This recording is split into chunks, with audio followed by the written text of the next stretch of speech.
Muy buenas tardes. Vamos a dar comienzo a las jornadas técnico-jurídicas sobre el 30 aniversario del Estatuto de Autonomía de Ceuta. Estas jornadas que hoy inauguramos, organizadas por el Instituto de Estudios Ceutíes, con el patrocinio de la Consejería de Hacienda, Transición Económica y Transformación Digital y la colaboración de la UNED y el Observatorio de Ceuta y Melilla, no quieren ser unas meras jornadas conmemorativas, sino que tienen como objetivo central el analizar, reflexionar y hacer balance del ya dilatado proceso de desarrollo del Estatuto de Autonomía de Ceuta, texto legal que significó el desenlace de un largo, complejo y controvertido camino transitado por ambas ciudades para acceder a su régimen autonómico.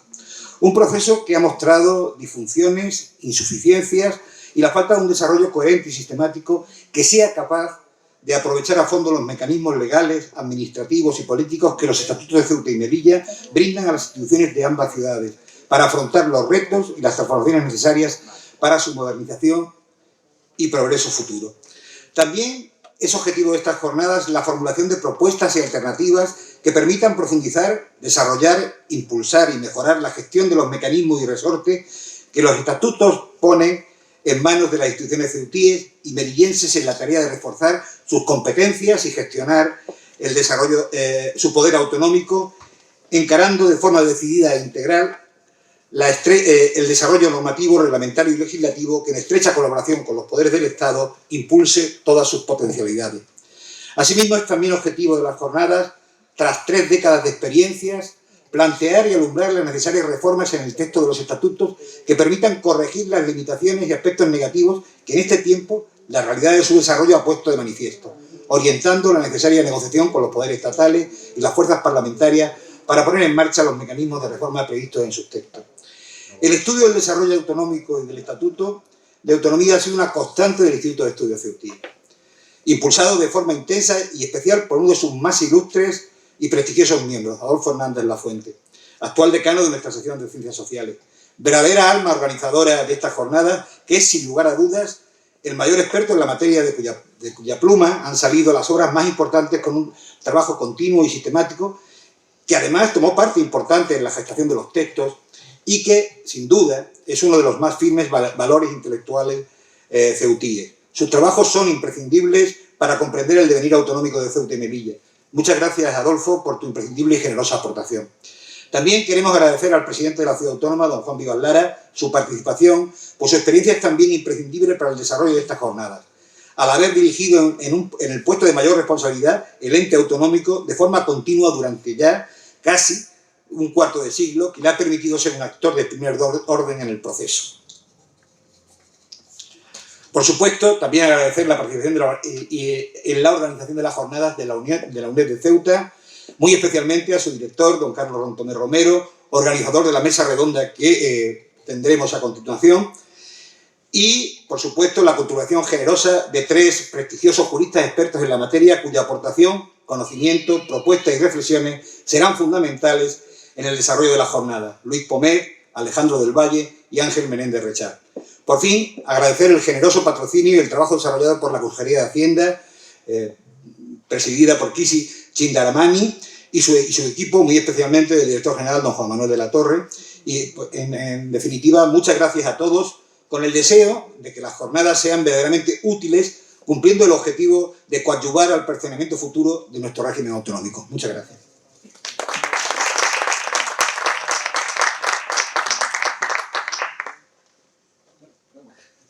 Le damos el paso a Carlos, que dirige la mesa redonda.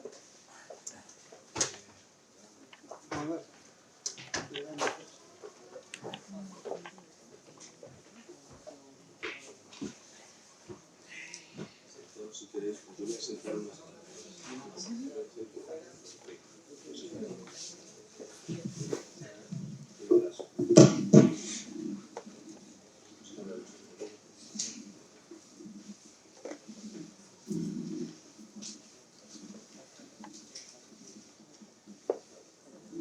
Bueno, pues buenas tardes.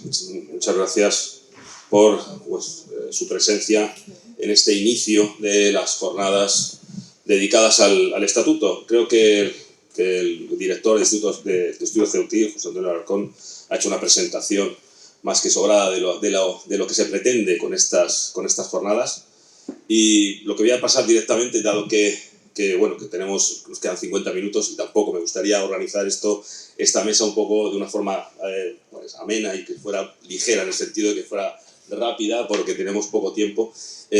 Pues lo que voy a hacer va a ser una pequeña... primero voy a presentar a los ponentes, voy a hacer una pequeña introducción y luego a partir de ese momento pasaré la palabra a cada uno de los intervinientes en la mesa, y si es posible, si nos da tiempo, me gustaría que pudiéramos pues, hacer un turno de preguntas que muchas veces, yo creo que muchas veces son muchas veces más jugosas que las presentaciones en sí. Bueno, pues dicho esto, voy a presentar a los ponentes. A mi izquierda tengo al doctor Abdelghani El Amari. Es médico y es responsable nacional de la Secretaría Técnica de Periferias e IGESA. A mi izquierda, José Manuel Parrado, licenciado en Económicas, especialista en el sector inmobiliario y actualmente ocupa el cargo de secretario general de la Confederación de Empresarios de Ceuta. Y a mi derecha, como no podía ser de otra forma, y a mi derecha, Enrique Ávila, politólogo, profesor tutor de la UNED de Ceuta y secretario académico del centro. Bien. Ha apuntado algunas cuestiones importantes, interesantes, José Antonio Alarcón, sobre el desarrollo, sobre cómo se gestó el Estatuto de Autonomía. Yo creo que es conveniente, importante, hacer unas pequeñas pinceladas de su desarrollo, de su gestación. Fue una gestación complicada, como casi todos sabemos que fue una gestación difícil por diversas circunstancias. Fue difícil ponerse de acuerdo entre los dos grandes partidos. Hubo presiones, en fin, todos sabemos un poco más o menos cómo la dificultad que tenía el llevar a cabo, el conseguir cerrar el proceso autonómico. El proceso autonómico se había cerrado parcialmente con la aprobación de los últimos estatutos de autonomía en 1983. En febrero del 83 se aprueban los últimos 4 estatutos de autonomía, el de Extremadura, el Baleares, Madrid y el de Castilla y León. Son los últimos estatutos, ya digo, del año 83. Desde el 83 falta por cerrar en ese proceso autonómico las dos ciudades de Ceuta y Melilla, que están en una situación, una situación un tanto extraña, porque la Constitución apunta a 2 vías, por la que finalmente opta los constituyentes o los padres del estatuto, y por la otra famosa de la transitoria quinta, que es una enmienda in voce que hace el diputado de UCD Margallo, en el momento de la redacción de la Constitución. Es decir, desde el 83 hasta el 95 hay 12 años, lo cual indica la dificultad de que llegue a fin, de que finalmente vea la luz ese Estatuto de Autonomía. Esas son las dificultades, principalmente de tipo político, que tenía la redacción de ese estatuto. Muchas veces se habla del modelo de ciudad autónoma como un modelo un poco cierto que no lo recoge expresamente nuestra Constitución, pero sí que es cierto que el modelo de ciudad autónoma, las ciudades autónomas no son algo extraño, sino que existen en muchos sistemas, principalmente en los sistemas federales. En Alemania tenemos ciudades autónomas, en México hay ciudad autónoma, en fin, el modelo de ciudad autónoma en los modelos federales, en los sistemas federales, no son una excepción, sino que existen realmente, ¿no? O sea, que digamos que desde ese punto de vista, teniendo en cuenta que nuestro sistema constitucional diseña un sistema muy descentralizado, no es un modelo federal, pero sí un sistema fuertemente descentralizado, lo cierto es que el modelo de ciudad autónoma tampoco es un modelo que desentone mucho, que digamos que sea muy extraño con respecto a este tipo de modelos federales. Bien, finalmente, como todos sabemos, se opta por el artículo 144 y se aprueba en marzo del 95, se aprueba el Estatuto de Autonomía. Consecuencias, desde mi punto de vista, consecuencias políticas que tiene varias consecuencias políticas la aprobación del Estatuto. La primera de ellas es que el modelo electoral, el modelo partidista que existe en la ciudad, hasta ese momento muy influenciado o con una preponderancia destacada de los partidos de ámbito local, pues las del 95 son las últimas en las que los partidos locales de tipo reivindicativo, autonomista, pues prácticamente es el canto del cisne de esos partidos. Realmente luego en las siguientes elecciones, las del 99, prácticamente, se quedan sin representación y prácticamente aparece otro modelo de partido de ámbito local, de otro tipo, identitario, distinto al que había sostenido durante todos esos años la lucha, digamos, o la más, digamos, esa necesidad de aprobar o de terminar el ciclo del proceso autonómico y que se habían destacado mucho en ese ámbito. Esa es una de las consecuencias políticas. La otra va a ser la eterna discusión sobre el modelo de la ciudad, sobre si la transitoria quinta ha sido un modelo pues desperdiciado, un modelo que no se cogió en su momento, nos acogimos a él, y por lo tanto hay una serie de partidos importantes que siguen hasta la actualidad, que siguen todavía defendiendo la postura de un modelo, de una posibilidad de desarrollo, de convertirnos en comunidad autónoma. Hay incluso algunos partidos que todavía, o el partido actualmente, que todavía defiende que somos un municipio, ¿no? Lo cual es muy, muy llamativo. Sigue defendiendo que somos un municipio cuando, bueno, realmente en un municipio no existen asambleas, ni existe vicepresidencia de la asamblea, ni nada parecido, ¿no? Pero efectivamente todavía hay partidos políticos que siguen defendiendo que la ciudad es un municipio. El asunto del municipio es uno de los asuntos, es decir, ¿dónde queda el municipio? La dificultad de entender que el municipio queda subsumido dentro del modelo de ciudad autónoma es otra de las discusiones que se producen a lo largo de todos estos años. Sobre ese modelo de ciudad del que nos queremos dotar y que está ahí, bueno, pues latente, ¿no? Bien, no voy a extenderme mucho más. ¿Cuáles son los problemas o, digamos, los fallos o las disfunciones, como ha apuntado José Antonio Alarcón, que hemos podido observar o que hemos podido vivir a lo largo de estos últimos 30 años, ¿no? Bueno, pues hay una serie de problemas evidentes, ¿no? No solamente algunos de tipo estrictamente técnico, jurídico, como por ejemplo los relacionados con el suelo, de difícil solución, o que no ha habido no digo un interés, pero sí que no ha habido un esfuerzo por solucionarlo. Hay que recordar que nosotros no tenemos, evidentemente, como ciudad autónoma, no tenemos potestad legislativa, pero sí tenemos iniciativa legislativa, la capacidad de iniciativa legislativa, ¿no? Bueno, pues esos son elementos que no se han desarrollado, por ejemplo. Y otro de las cuestiones que también han quedado, digamos, que aparecen constantemente a lo largo de estos años, son los problemas derivados de ciertas competencias. Con la cuestión de la educación y la cuestión de la sanidad, que imagino que ahora abordaremos, es otra de las cuestiones que surgen recurrentemente. Se defiende, hay posturas que defienden que el hecho de ser comunidad autónoma, pues prácticamente de forma automática, pues se tendría una serie de competencias y podríamos actuar en el ámbito educativo y sanitario como una comunidad autónoma. Creo que es algo un poco alejado de la realidad, pero sí que es cierto que nos hemos encontrado con problemas, con dificultades a la hora de mejorar nuestro sistema sanitario, nuestro sistema educativo.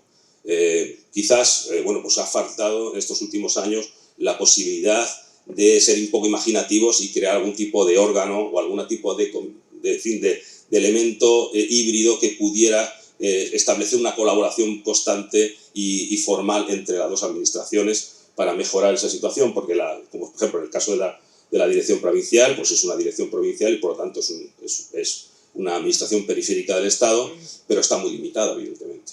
Y bueno, pues a lo largo de estos años, mi experiencia como consejero de Educación, pues hemos colaborado en momentos puntuales, ha habido una excelente colaboración, como sucedió durante la pandemia, pero eso debería de alguna forma establecerse algún tipo de órgano o algún tipo de desarrollo normativo que permitiese una mayor colaboración entre ambas instituciones, atendiendo a la idea de que yo, desde mi punto de vista, creo que intentar o pretender una competencia en el ámbito educativo como una comunidad autónoma, pues creo que sería un poco difícil de admitir.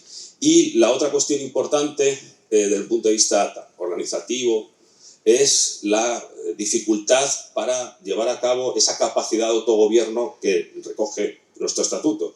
Nuestro estatuto recoge esa capacidad de autogobierno, pero luego en la práctica esa capacidad de autogobierno está muy limitada. Tenemos dificultades, de hecho todos tenemos una jurisprudencia bastante amplia en la que en esas cuestiones, el tema de esa capacidad de autogobierno, pues se acaban refiriendo a nosotros o nos acaban bueno, pues colocando en la situación de un municipio más, aplicando la ley de base del régimen local y, por lo tanto, limitando esa capacidad de autogobierno que, bueno, que la consejera conoce perfectamente, la dificultad de nombramientos, de cargos, de organizar no solamente los cargos, sino la posibilidad de organizarnos de una forma pues, que, tal y como recoge el estatuto. Y eso creo que para una ciudad como la nuestra, donde tenemos a pesar de, o sea, somos una ciudad autónoma y tenemos una amplia gama de competencias muy por encima de las de ámbito puramente municipal, creo que es uno de los elementos necesarios y que muchas veces nos impide al gobierno de la ciudad, impide hacer un desarrollo pleno de sus capacidades. Y bueno, hecho esta breve introducción, voy a ir pasando la palabra, estas pinceladas del punto de vista político y principalmente del punto de vista de la experiencia en este ámbito, y voy a ir pasando la palabra a los ponentes para que comentéis un poco qué os ha parecido, o sea, qué pensáis que ha significado el estatuto a lo largo de estos últimos 30 años, qué podemos hacer, que es otro de los planteamientos que se han apuntado, que ha apuntado José Antonio, la posibilidad, la necesidad, quizás en muchos aspectos, de ese desarrollo estatutario. Y me vais comentando en vuestro ámbito de trabajo y en vuestro ámbito profesional, pues, sobre estas cuestiones. Abdelghani. Muchas gracias. Autoridades, señoras, señores, organizadores, muchas gracias por la invitación y por la presencia. Pensaba que iba a ser el último en hablar, porque así me pusiste en el orden, y entonces iba a aprovecharme de recoger y hacer un popurrí de lo que iban a comentar los compañeros. Indudablemente podemos pensar que Ceuta y Melilla es una rareza y está anclada en el pretérito en cuanto a la evolución del sistema sanitario. Puesto sabemos que en 1995 se llegó a tener la autonomía de la ciudad de Ceuta y Melilla. En el 99 es cuando se acuerda la transferencia de algunas competencias sanitarias del Estado, pero no obstante sigue dependiendo del gobierno central. Un hecho muy importante, porque fíjense ustedes que es en el 2022 cuando se acuerda que las competencias en cuanto al sistema sanitario asistencial, que es bien diferenciado al que lleva la Consejería de Sanidad de la ciudad de Ceuta, que son las competencias de sanidad pública, que va de la higiene, el control, vacunaciones, sanidad exterior, y el gran peso de la sanidad asistencial, que es la más importante junto con la otra, es en el 2022. En el 2022 desaparece el INSALUD. 2002, perdone. Y en 1986 ya Andalucía tenía lo que se llama el SAS, el Centro Andaluz de Sanidad, que le confería el poder contratar, decidir las jornadas, decidir los horarios, decidir las limitaciones de declaración a difícil de cobertura. Tenía un amplio abanico de competencias que a través de un instituto gestor llamado INGESA, que sustituye al INSALUD y que depende de la Seguridad Social, adscrito al Ministerio de Sanidad y dependiente de la Secretaría de Estado, es cuando hay un organismo gestor poco integrador compuesto por un director, subdirector, vicepresidente, diferentes departamentos que son los que van a gestionar lo que gestionaba la Seguridad Social y el INSALUD en Ceuta, ubicado en Madrid. Bien, con lo cual nos encontramos con dos sistemas de sanidad en Ceuta, la que administra la Consejería de Salud y Asuntos Sociales y la de INGES. ¿Esto qué significa? Que ya tenemos un comportamiento bicéfalo de intereses, de confrontamiento y de diferentes gobiernos que a veces han coincidido y otras veces no. Y eso es muy importante. Dos, tenemos que el sistema del INGESA se ha ido desarrollando desde el 2002 a la última atribuciones que se le ha acordado, que es en el Real Decreto 118/2023 del 20 de febrero, donde se le atribuyen nuevas competencias y se considera a Ceuta y Melilla como zona de difícil desempeño y cobertura para dar solución a la problemática tan importante que tiene y que llevamos décadas escuchándola con los diferentes grupos políticos que hay. Uno de los elementos fundamentales son los recursos humanos. ¿Y qué son los recursos humanos? Pues son los médicos, las enfermerías y tal. Y en este caso, por desgracia, los médicos. En este nuevo Real Decreto 118/2023 se definen las competencias, las atribuciones, las responsabilidades, las diferentes secretarías, presidencias y las gestiones de las gerencias. Y se añade un elemento importante que es la zona de dosimetría, que ya la rige el IGESA desde el 2002, y las competencias en momentos de crisis o de pandemia. Con lo cual ya tiene dos atribuciones más, que no es solamente de la gestión de Ceuta y Melilla, pero también la de las ayudas como la de Ucrania o ahora Gaza. ¿Qué quiero decir con esto? Como delegado sindical soy que voy y vengo y participo en la mesa sectorial. Una de las propuestas que se hizo con la mesa sectorial, con la directora de IGESA, Machín, era el aumento de las guardias, porque hace 23 años que no se modificó. La contestación fue: no tenemos aprobados los presupuestos, pero que ahora mismo con la crisis de Ucrania no tenemos capacidad. Y esto nos debe hacer reflexionar si podemos depender de un organismo que es gestor, que gestiona seguridad social, que depende del Ministerio de Sanidad, a su vez de una Secretaría General y después del IGESA. Y después con los directores territoriales y los gerentes. Mientras que las comunidades autónomas tienen un mecanismo más fácil de aprobación normativa, leyes, retribuciones y personal a través de una Consejería de Sanidad, y no que cuando alguien pide en Ceuta cualquier modificación de norma o de ley o una plaza, hay que pasar por la función pública, hay que pasar por la seguridad social, hay que pasar por Hacienda, hay que pasar por la Secretaría General de Estado, que a su vez se tiene que reunir con los grandes sindicatos, que no estamos todos, y después el visto bueno del gobierno, pasando por las Cortes. Esto dificulta bastante la agilidad de algo tan serio, que todo es importante en la vida, pero indudablemente, si no hay vida, ¿de qué sirve tener salud o trabajo o cualquier beneficio?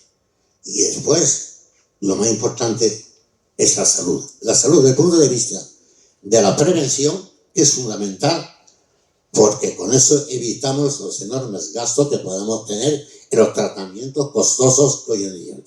La prevención que lleva la sanidad, la Consejería de Salud, y la atención sanitaria que llevan los médicos que trabajamos para el IGESA.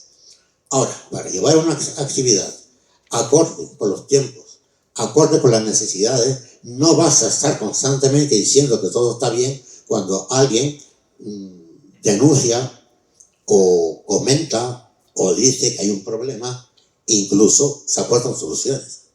¿Por qué? Porque hace falta un espíritu de diálogo, y esto ya son las herramientas que yo creo que para ir superando los retos. Tiene que haber un pacto de Estado, entre comillas, en Ceuta y Melilla. Tiene que haber una gobernanza. Tiene que haber una generosidad desde la humildad y el saber escuchar y dar soluciones. Y anteponer a los pacientes y a los enfermos, como siempre digo, demasiado sufren para ver nuestras diferencias, el poder hablar. En otros tiempos vemos que las situaciones están polarizadas. No hay un sentido común de sentarnos. Yo lo hago bien, yo lo hago bien. Lo hago bien porque hay inversiones. Claro que hay inversiones porque no las inversiones son para IGESA, son inversiones que han venido de la Unión Europea, 820 millones, y que se han repartido las resonancias, los Da Vinci y todo este aparataje en todas las comunidades, que no ha sido algo excepcional de Ceuta o Melilla. Es lo que hay que comprar. ¿Y quién lo ha comprado? Pues una de las partes que gestiona el INGESA es el departamento de compra, de farmacia y maquinaria, ¿vale? Después tenemos de que hay una OPE, estamos estabilizando a la gente. Claro que la está estabilizando, pero la estamos estabilizando porque la Unión Europea, el Real Decreto 2021, para acabar con la temporalidad, que hay que reducirla por debajo del 8%, que no se va a poder, ha obligado al Reino de España y a todas las comunidades, ya siendo un color u otro, a sacar esas plazas para que no existan interinidades. Presumimos en Ceuta. Es que estamos contratando a mucha gente. Claro, estamos contratando a mucha gente por el Real Decreto 2021, que todos los contratos pueden ser de 1 mes o 2 meses. Tienen que ser contratos de interinidades, una validez hasta el 2025 julio. Y de hecho ahora tenemos la gente que hemos contratado, o todavía estamos contratando, que vamos a hacer con ella en 25 de julio, 2 cosas: ir a la calle a indemnizarlas o intentar trabajar con el INGESA para que permanezcan.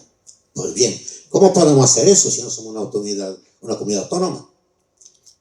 ¿Va? Pues muy bien. Una de las herramientas que tenemos es la zona de difícil desempeño y cobertura. Un ejemplo, en Andalucía existen 64 zonas de difícil desempeño y cobertura, aprobado Real Decreto 118/2023, el 21 de diciembre. ¿Y qué dice la zona de difícil desempeño y cobertura? La zona de difícil desempeño y cobertura es que incluso el INGESA le da apoyo a la dirección territorial de Ceuta y Melilla para buscar las herramientas necesarias para fidelizar, mantener, traer y evitar que los facultativos o especialistas se vayan. ¿Cómo se hace eso? El INGESA lo ha enfocado de la mesa sectorial desde el punto de vista de incentivo, desde un punto de vista económico. Y está enfrentado a todas las demás categorías, diciendo, café para todo el mundo. No, la zona de desempeño y cobertura se deben desarrollar en 3 ítems, a mi entender, y a lo que se hace en la Consejería de Valencia, porque está todo inventado. Simplemente hay que, cuando alguien se propone una tesis, hay que primero proponer la tesis, la hipótesis, y después las bibliografías.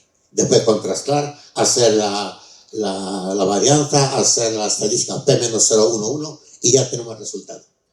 Tesis doctoral, aprobada.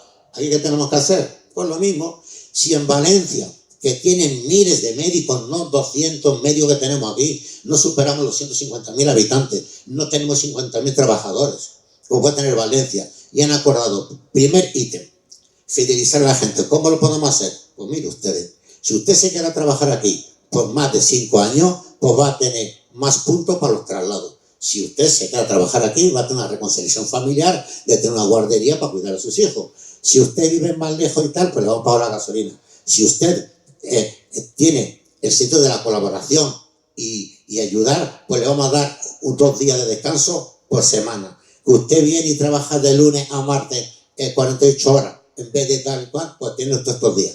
Eso se llama la reconciliación familiar, y el ítem 1, que digo yo, que es familiar. El segundo, pues muy bien, que es lo de los incentivos.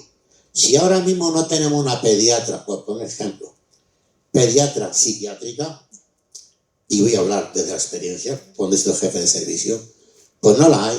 Cuando en Baza no teníamos hematólogos y no teníamos cardiólogos, y en vez de coger y montarse en el autobús o en el taxi y mandarlo al Virgen de la Nieve, pues era más sencillo hablar con los diferentes servicios donde tú has rotado y donde tú has trabajado antes de ocupar el puesto. Fulanito, doctor Almagro, ¿cómo está? Bien. ¿Cuántos residentes tenéis de cardiología? 7. De último año, ¿cuánto hay? 4. ¿A cuánto les quedan 6 meses para terminar? A 2. La ley permite, en la formación, que el último 6 meses el residente se le paga como adjunto. Y el ejemplo viviente es Abdelghani. Yo soy residente de medicina interna y mis últimos 6 meses lo pasé como neurólogo en la consulta 48, porque la doctora Eliana fue de directora a Baza. Luego tenemos una herramienta, pues si el señor residente, que usted gana 1.000 y pico euros, y por cierto te traigo la nómina para que vean ustedes cómo van las cosas. Que gana usted, sí, porque hace falta pruebas, porque cuando uno dice que falta el médico, dice, no, usted está politizado, usted es un clasista o un pesetero. Y eso no conduce a la mejora y al progreso. Siguiendo con lo que podemos hacer, pues ese señor, ese cardiólogo, ese hematólogo, al ver que se le pagaba como adjunto y ya tenía la categoría de adjunto, pues accedió a venir a Baza 2 o 3 veces por semana a trabajar. Como conoció y le gustó y además rotó por un comarcal, pues se quedó. Y es así como se fidelizan y se ganan a los profesionales, ofreciéndole algo que no tienen donde están. Si usted lo trae aquí y le paga 18 euros por guardia y está cobrando la más barata, que son 24 en Andalucía, o 32 en Murcia, o 54 euros en Valencia, pues dígale lo que va a venir aquí. Si después las ayudas sociales dentro de la zona de desempeño y cobertura te dan 4 ítems, que son endodoncia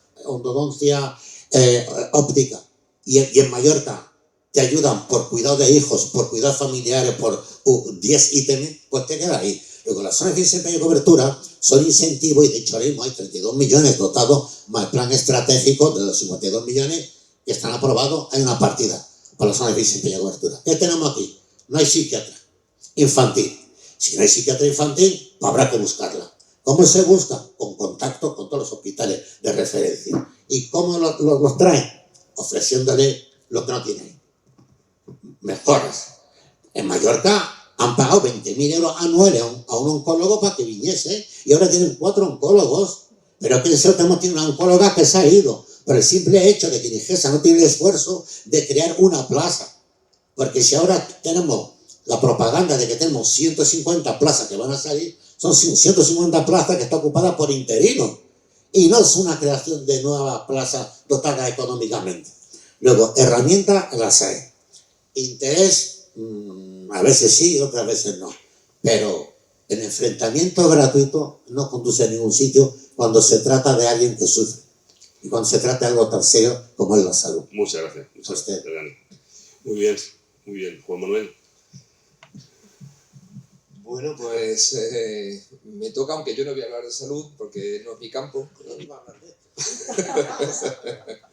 Bueno, primero de todo quiero agradecer y muy especialmente a los organizadores de esta jornada, tanto a la Consejería, al Instituto de Estudios CEUTIE, porque realmente, y a la UNED, porque creo que es necesario muchas veces plantearse de qué estamos hablando y cuál es el encuadre de Ceuta y qué es lo que queremos ser, que es algo que muchas veces se nos olvida, por lo menos preguntarnos, ¿no?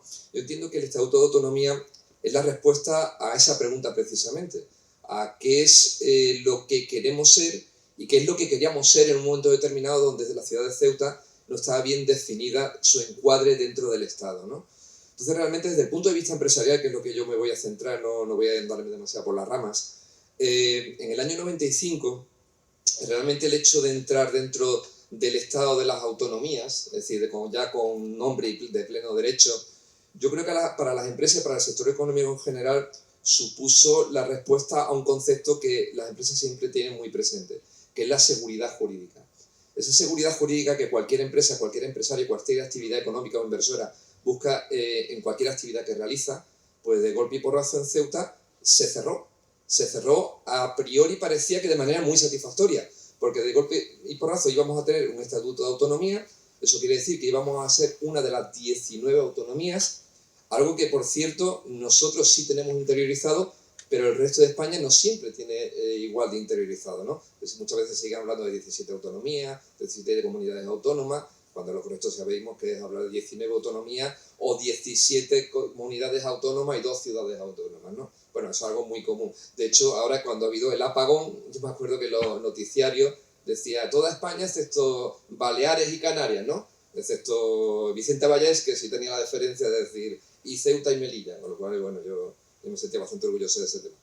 Bueno, a lo que voy, la aprobación del estatuto supuso que, bueno, las empresas de golpe tenían una seguridad jurídica. De hecho, después de la aprobación del estatuto, hubo unas cifras económicas que mejoraron sustancialmente. Es decir, hubo un incremento de la población en Ceuta, hubo una mejora en los datos económicos, fue casi inmediato. ¿Por qué? Porque esa atracción económica que implicaba la aprobación del estatuto de autonomía, independientemente del contenido, que ahora si acaso entraré un poquito en el contenido, pues implicaba automáticamente que esa seguridad, se tenía el dinero, se sentía seguro, ¿vale? ¿Qué es lo que ocurrió? Que, bueno, que cuando uno se pone a analizar el Estatuto de Autonomía y las implicaciones económicas, se da cuenta que, bueno, cuando lee uno el artículo 21 y dice, vamos a tener más autogobierno, qué bien, ¿no? Se pone a leer todo ese autogobierno en qué consiste. Mira, la ordenación del territorio, el urbanismo, la promoción económica, pues me parece muy bien. Y se encuentra con el punto 2 del artículo 21. Dice, bueno, solamente en administración, inspección y sanción, ¿vale? Y un desarrollo de la potestad reglamentaria siempre y cuando esté de acuerdo a la legislación general del Estado.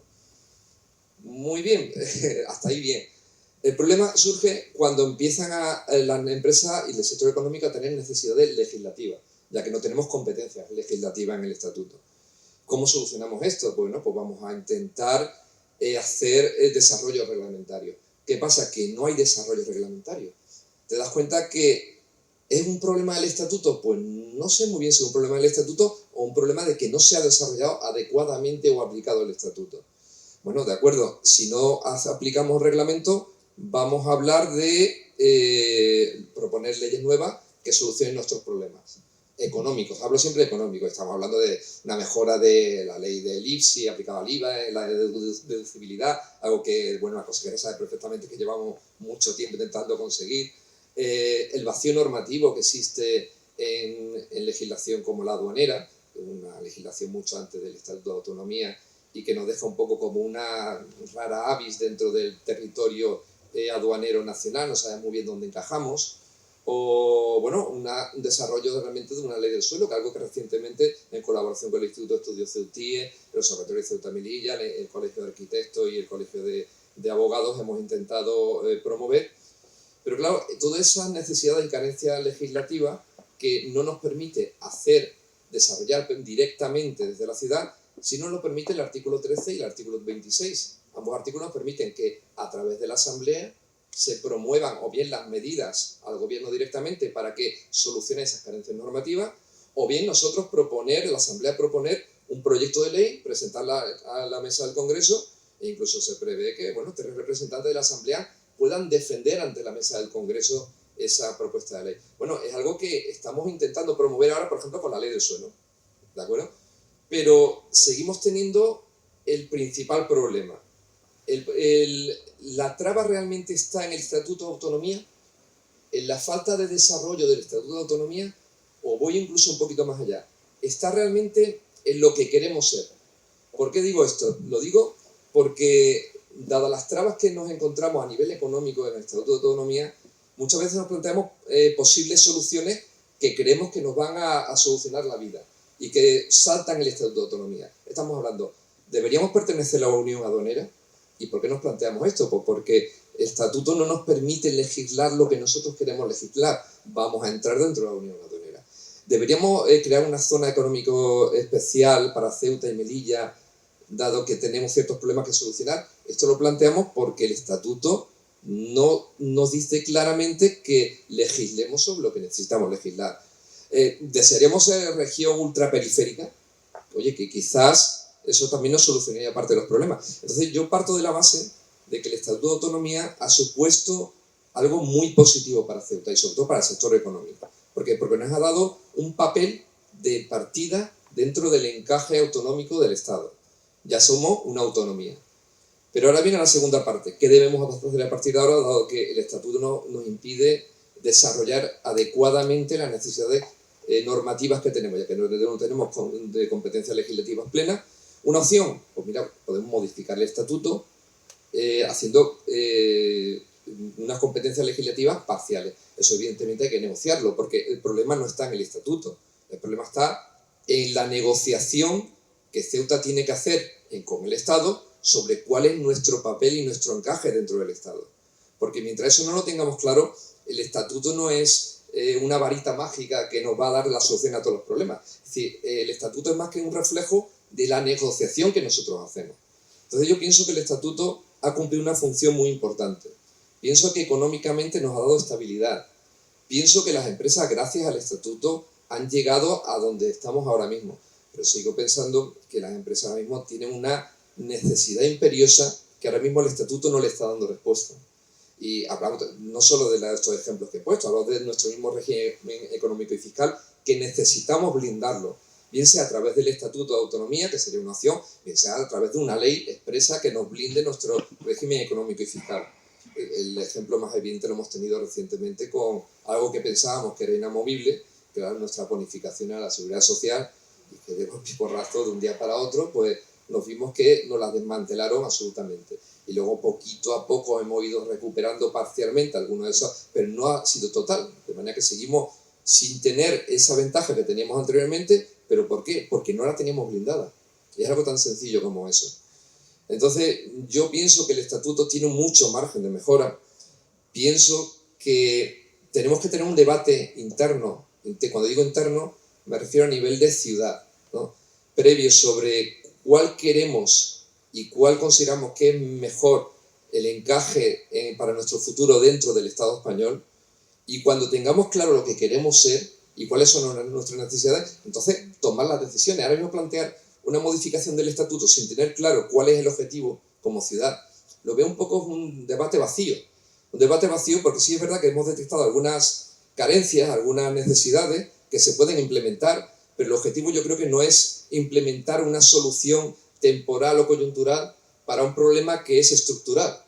Entonces, ahora mismo, pues bueno, el sector económico considera que ahora más que nunca es cuando debemos plantearnos qué es lo que queremos ser. Y pienso que el Estatuto de Autonomía, aprovechando este aniversario, debería ser la ocasión ideal para ir un pasito más allá y plantear cuáles son nuestras carencias y sobre todo los retos que tenemos por delante. Bueno, Enrique Ávila, toca el último turno. Bueno, vamos a ver. Hay que ser breve, así que no voy a repetir los saludos. Nos damos todos por contentos por estar aquí, compartiendo esta jornada. Y efectivamente, yo creo que ya se está diciendo, porque debemos partir de la base de que el Estatuto de Autonomía surge de un compromiso. Y claro, todo lo que surge de un compromiso debe contentar a las diferentes partes. Entonces, nadie puede imaginarse que un compromiso de un momento dado pueda servir in eternum. Han pasado 30 años y entonces ese compromiso, que en su momento era dar una respuesta de seguridad, como ha dicho Juan Manuel, a esa situación que son Ceuta y Melilla en España. ¿Qué pasa con Ceuta y Melilla? Pues estuvo muy bien, pero puede ser que haya llegado ya al tope de lo que se había acordado en aquel momento. Ciertamente, yo soy de las personas que creo que todavía tiene recorrido el estatuto, pero puede ser que haya que plantearse eso. Pero bueno, yo creo que aquí Carlos pretendía que yo hablara de la educación. Por eso me incluyó en esta mesa. Claro, el sistema educativo es uno de los pilares fundamentales del estado de bienestar, de los fundamentales. Ceuta, en su Estatuto de Autonomía, tiene quizás resueltas una de las cuestiones que es la igualdad de resultados. Es decir, hay unos incentivos fiscales muy importantes que se aplican una vez que alguien va a pagar impuestos. Entonces, es decir, al resultado final de pretendida igualdad, pues tenemos unos incentivos fiscales importantes. Pero ¿tenemos los mismos incentivos para la igualdad de oportunidades? Es decir, el sistema educativo en Ceuta, y ahí el sistema educativo de la enseñanza obligatoria depende por completo del Estado, pero es que la enseñanza universitaria, que es a la que yo pertenezco, también. Si decimos muchas veces que el sistema educativo, que el Ministerio de Educación debería tener pues al menos una Secretaría de Estado o una Dirección General en Ceuta y otra en Melilla, al igual que el Ministerio de Sanidad, porque son las únicas competencias territoriales que tiene. Entonces, por aquello de la comparación, yo veo que en el sistema sanitario, otro de los pilares del estado de bienestar, la sanidad, hay un hospital que efectivamente los gastos de mantenimiento del hospital no se cargan sobre la ciudad autónoma, corre el Estado con ellos. Y los gastos de los profesionales que trabajan allí también. ¿Por qué? Pues porque la ciudad no tiene competencias en sanidad. Entonces, ¿por qué los gastos del campus universitario caen en la mayor parte sobre la ciudad autónoma? Solamente por aquello de el agravio comparativo de, oiga, si es que yo no tengo competencia en esto, ¿por qué los gastos de mantenimiento de los colegios caen sobre la ciudad autónoma? si oiga, eso no es mi competencia, usted tiene que dotar de colegios y además mantenerlos. Entonces, yo creo que somos un poco pacatos a la hora de reclamar, porque no reclamamos, o no reclamaríamos algo extraordinario, reclamaríamos lo que en justicia nos corresponde. Y nos conformamos muchas veces con alguna subvención, alguna ayuda. No, mire usted, no es una subvención, una ayuda. Tiene que quedar cristalino que esto es una competencia del Estado, y para el Estado Ceuta y Melilla deberían ser las joyas de la corona, porque en los casos que ha citado Carlos en la introducción, no somos algo único en el mundo. Hay más ejemplos. Está Hamburgo, está Moscú, está Stalingrado, de memoria no me acuerdo, me parece que Berlín también. Ser ciudad autónoma es una gran ventaja. Y tendríamos que decir, como aquellos, ¿se acuerdan ustedes de los paquetes postales? O de Amazon, que decía, se envía a toda España excepto Ceuta y Melilla. Pues a ver si vamos a tener que decir que ser comunidad autónoma, o sea, ser ciudad autónoma es una gran ventaja, excepto Ceuta y Melilla. Yo creo que las reclamaciones que se hacen, o que se deberían hacer, bien justificadas, bien argumentadas, estarían en el hilo de decir, no, oiga, es que nosotros, por nuestra situación, tenemos que ser algo especial en el Estado español. Algo muy especial. Y en cuanto a la educación, pues yo creo sinceramente que es que aquí debería haber eso, una dirección general del Ministerio de Educación, o mejor dicho, la dirección general del Ministerio de Educación, y, ¿por qué no?, una dirección general del Ministerio de Universidades que solo tiene bajo su control a la UNED y a la Universidad de Pelayo. No creo que tenga ninguna otra. Pues oiga, si usted solo tiene estas obligaciones, ejérzalas. Muy bien, muchísimas gracias. Bueno, no sé si alguien quiere comentar algo entre el público, alguna cuestión que queráis, que alguien quiere comentar algo, preguntar algo, o hacer algún comentario. Yo estaba comentando antes, Juan Manuel, que dice que parece que todavía no lo tenemos interiorizado. Es que yo creo que ni siquiera en la ciudad todo el mundo lo tiene interiorizado. O sea, muchas veces le pedimos a los peninsulares, les pedimos lo que nosotros no somos capaces de admitir. O sea, realmente yo creo que el planteamiento que ha hecho Juan Manuel es muy interesante a la hora de plantearnos qué queremos ser, hasta dónde queremos llegar, cuál sería la meta como ciudad y qué herramientas tendríamos que poner en marcha y qué desarrollo posible podríamos tener del ámbito estatutario. Sí. ¿Alguien quiere comentar algo, preguntar algo? Bueno. Bien, bueno, pues no sé si hay alguna cuestión más que queráis comentar. Bueno, todavía nos quedan, nos hemos ajustado al tiempo, nos han sobrado 5 minutos, o sea que si alguien quiere comentar algo, alguna cuestión. Yo me centré como bien os dije, he comentado lo que, bueno, me pareció en ese momento, ¿sabes? Porque tengo varios guiones aquí, pero sí que es cierto que una de las razones para progresar en el desarrollo del Estatuto de la Ciudad Autónoma de Ceuta, hay que tener, y es verdad que otras ciudades que las tienen, tener bastante imaginación, bastante participación, bastante gobernanza y mucha interrelación entre la ciudad autónoma y el gobierno central, y entre la relación del gobierno. Una de las situaciones que se propusía era un espacio sociosanitario o la participación comunitaria o incluso el desarrollo de la Ley General de Sanidad de 1986, que tiene anclado muchas competencias de la ciudad autónoma. Porque falta un centro de epidemiología, un largo etcétera. Y creo que hay que desarrollar lo que todavía está pendiente. La Ley General del 86, artículos 12, 13 y 14, pues no están desarrollados.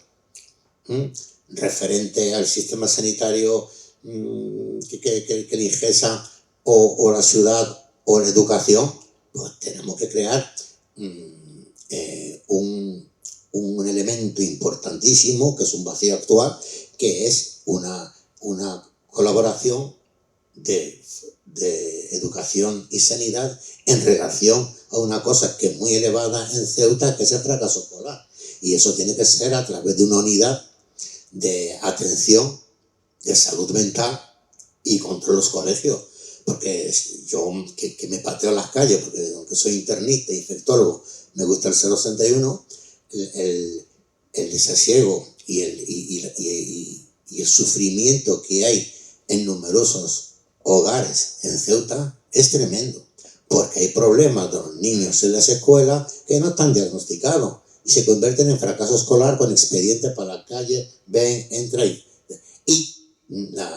los colegios solo aceptan certificados oficiales del INGESA o de la Ciudad Autónoma. La Ciudad Autónoma la remite al INGESA, el INGESA es la psiquiatra infantil la que lo tiene que valorar, emitir el siguiente informe para llevarlo al colegio y para que el niño no siga expedientado o expulsado o otro fracaso que está viendo.